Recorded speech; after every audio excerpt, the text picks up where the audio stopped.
Hi folks. Yeah, I got a new camera here. So I can put notes on a piece of paper like this. And then we're gonna try to lecture this way, right? Yeah, principal virtual work. It's a whole bunch of equations and derivations. And if you want, you can copy this as your notes. This would be like a blackboard. So first time using this, so let's see how it goes. I'll record a short one and then we'll see how it goes. Okay. So first of all, where we are. Okay. If you look at your notes, what we have is well, at the point we were talking about principle of virtual work. It's nothing fancy. It's just another way to write equation of equilibrium. But it's very powerful that it doesn't apply to rigid. It doesn't only apply to rigid bodies. It also can help you write equation of equilibrium between external force and also internal stress. And then it can also be used to calculate deflection and deformation, which is exactly what we need for developing a element stiffness matrix for something that you want. Okay, so first of all, let's kind of recap. Yeah, it's like a review. What we're doing here. Okay, we basically said that we're really interested in finding a good way to get the EK. But we did that with mechanics of material, statics method, and structural analysis method. Maybe later, earlier, for the beam and the bars. But we want to find a very general way to do it for any element. So we get introduced to this concept of principle of virtual work, basically saying the virtual work equals to external force doing work on the virtual displacements minus internal work. If this guy is defined as the integral over volume, the real stress doing work on virtual strain over the volume.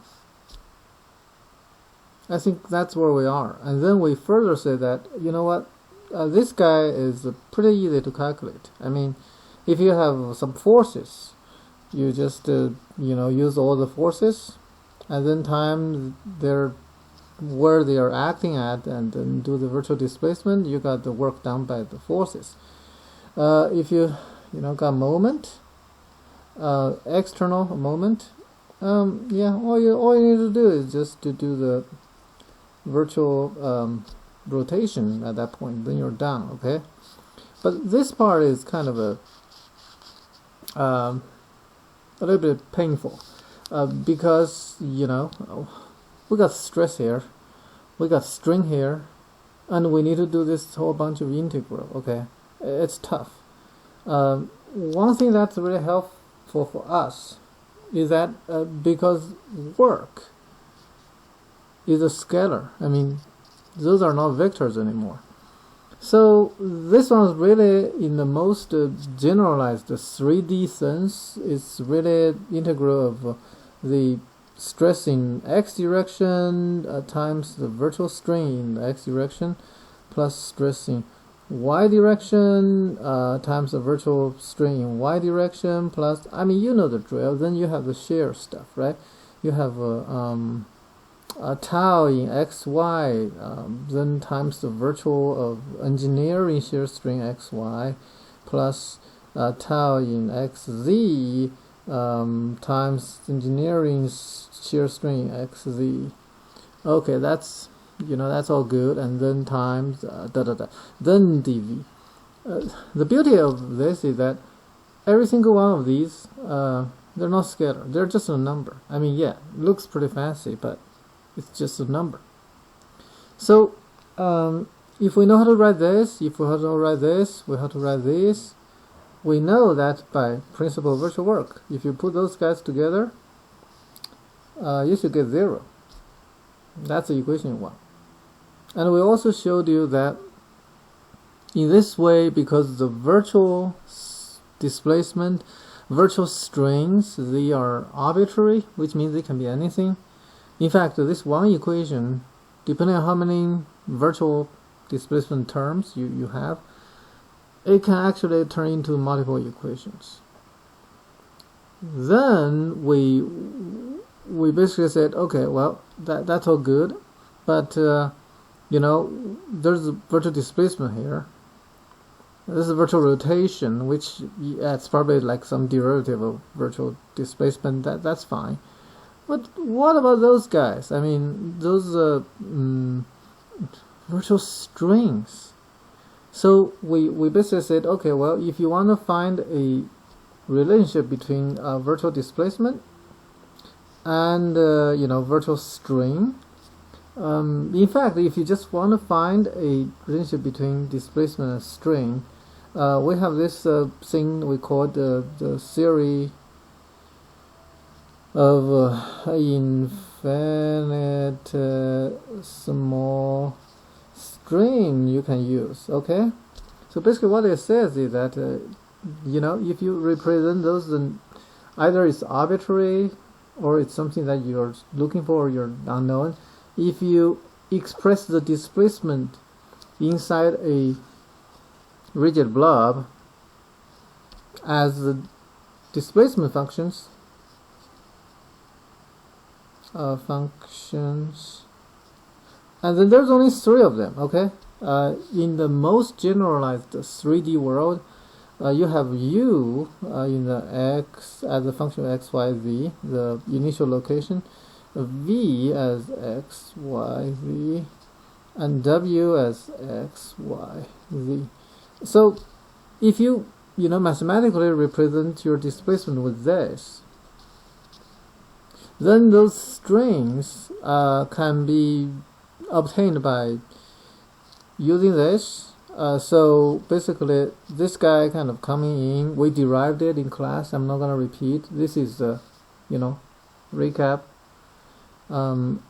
It's basically, yeah, if you still remember, like this guy equals to basically just partial u, partial x.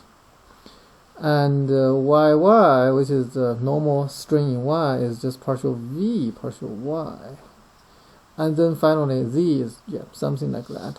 Then we also see the engineering shear string xy. This guy is actually equals to partial u with respect to y plus partial v with respect to x.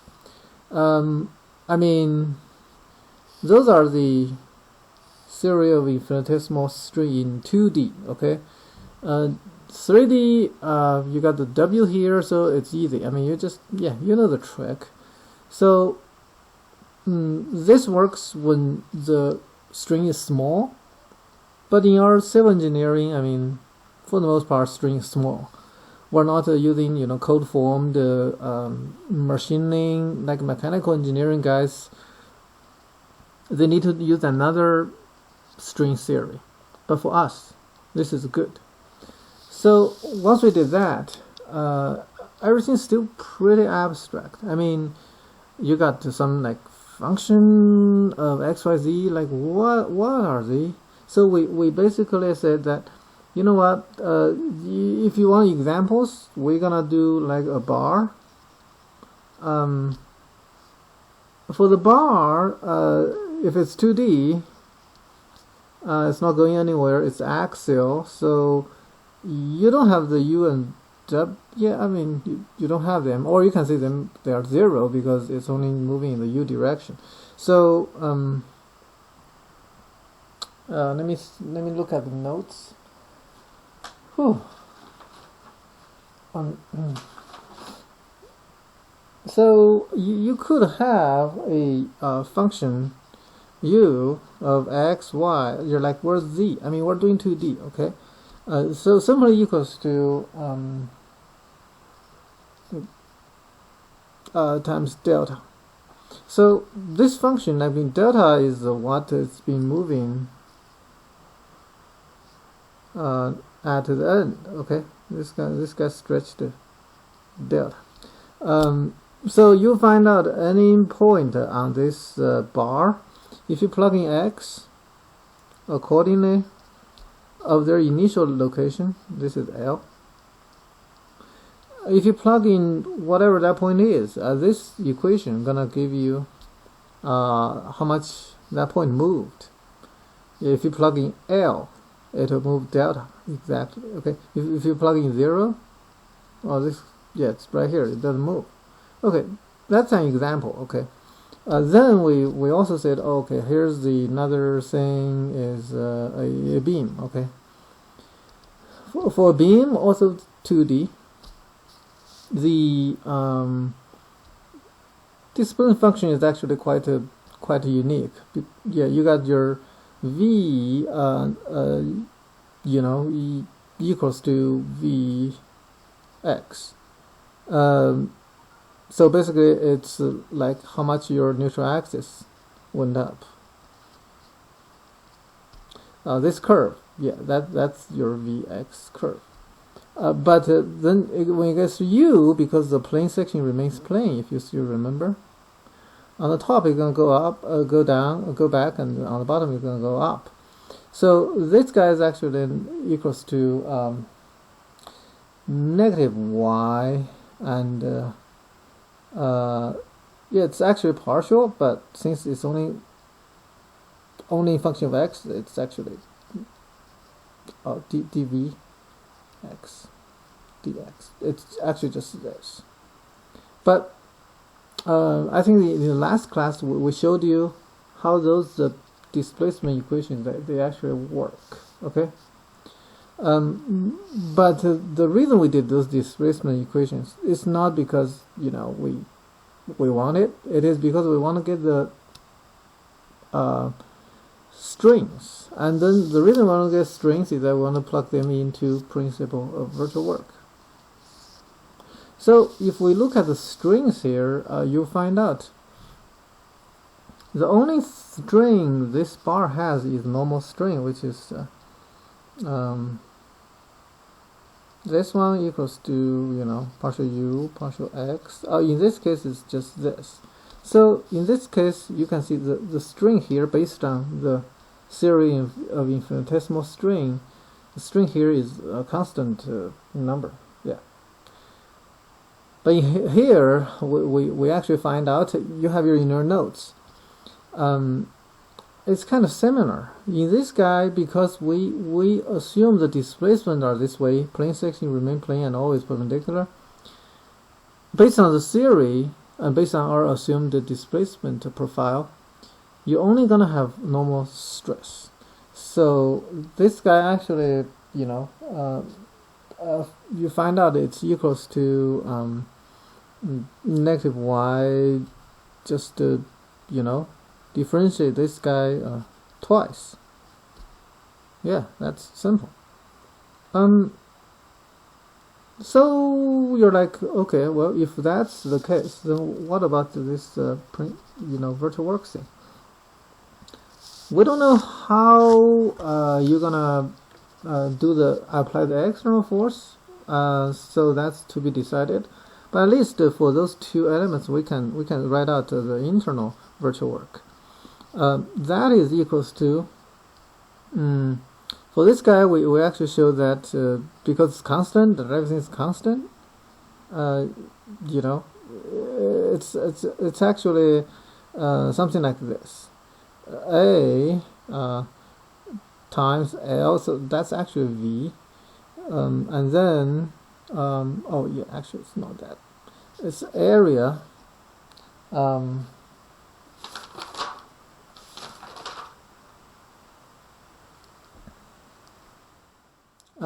Times from 0 to L, you do an integral. Then now your real stress times the virtual string dx. Then you're like, yeah, you have the you have the you have the v here, y there becomes a, and then now you're just not doing 0 to L. This is because for every single cross section of here, the number, like this guy, is constant. That's why we can kind of take the a out. So, but then you're like, yeah, how do you even do this? Remember, when we apply principle of virtual work, we have two things. The first thing is the system in equilibrium, which has a real deformation and the real stresses. That's what this guy is. And then we will apply a virtual displacement, which will give us this guy. So let's say, okay, if we have a real displacement, which is u, and a virtual displacement, which is delta u, so this guy's real. We typically, if you just apply a load to a bar, we don't know what that is, but we can assume we know it. This one is virtual.